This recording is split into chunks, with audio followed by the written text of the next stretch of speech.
Assalamualaikum warahmatullahi wabarakatuh.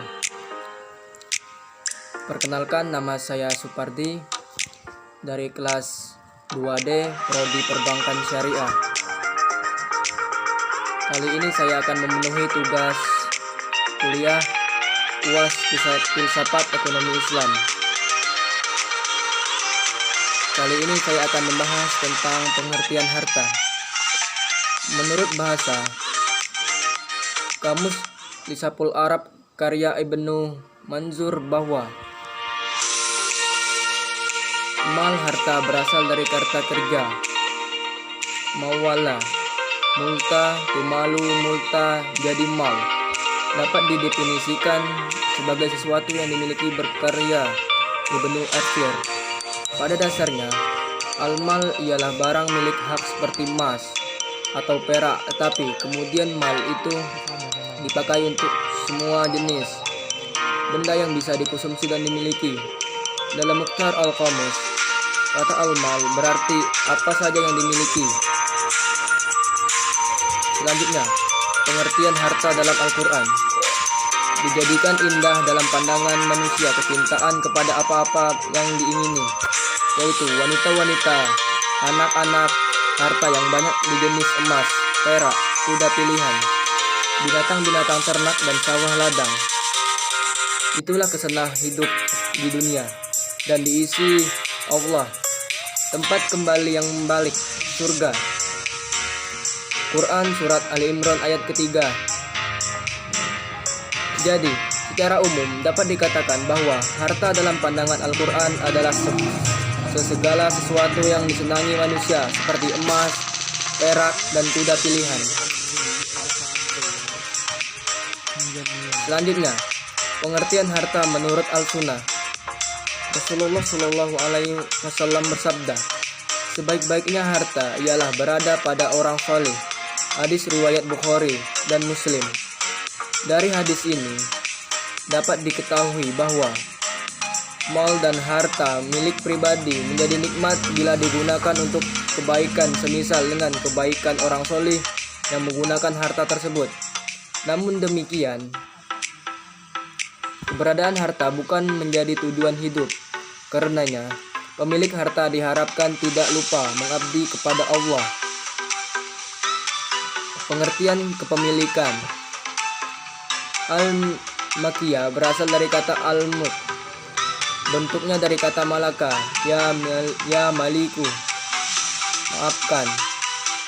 Wa mulkam, wa milkan, malaka artinya menguasai atau memiliki. 3. Unsur-unsur sistem hak milik dalam ekonomi Islam. Yang pertama, kepemilikan individu. Kepemilikan individu adalah izin dari asy-syari kepada individu untuk memanfaatkan suatu barang atau jasa karena merupakan izin dari asy-syari. Kepemilikan hanya ditetapkan berdasarkan ketetapan dari asy-syari. Adapun ketetapan itu, yang pertama, ketetapan tentang barang atau jasa yang diizinkan atau dibolehkan untuk dimiliki dan yang tidak. Dalam hal ini, Allah telah menyifati sesuatu dengan halal yang haram. Yang kedua, ketetapan tentang tata cara perolehan harta yang diizinkan, dibolehkan, dan yang tidak diperbolehkan. Harta itu bisa melalui sebab-sebab kepemilikan harta dan sebab-sebab pengembangan harta. Yang kedua, kepemilikan umum. Kepemilikan umum adalah izin asy-syari kepada komunitas masyarakat untuk sama-sama memanfaatkan sesuatu. Kepemilikan umum menyangkut 3 jenis. Yang pertama, sarana-sarana yang diperlukan oleh seluruh kaum muslimin dalam kehidupan sehari-hari. Yang kedua, dalam keadaan asal terlarang bagi individu. Yang ketiga, barang tambang yang jumlahnya tak terbatas. Selanjutnya, kepemilikan negara.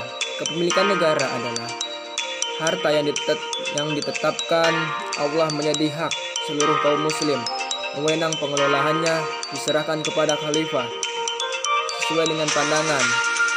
Harta milik negara ini mencakup haraj, ghanimah, fa'i, warisan yang tidak ahli warisannya.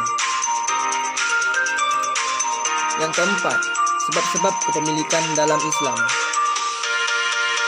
Dalam Islam, Allah mengizinkan sebab-sebab pemikiran harta tertentu seperti dengan jual beli, sewa menyewa, pinjaman yang syar'i, hibah dan hadiah, berburu. Disebut berikut sebab-sebab kepemilikan. Yang pertama, bekerja, meliputi aktivitas kehidupan, tanah, mati menggali kandungan bumi, berburu, menjadi perseroan dengan menjadi adil, tenaga atau menjadi mudhari. Yang kedua, pewarisan. Yang ketiga, kebutuhan akan harta untuk menyambung hidup. Yang keempat, pemberian negara kepada rakyat.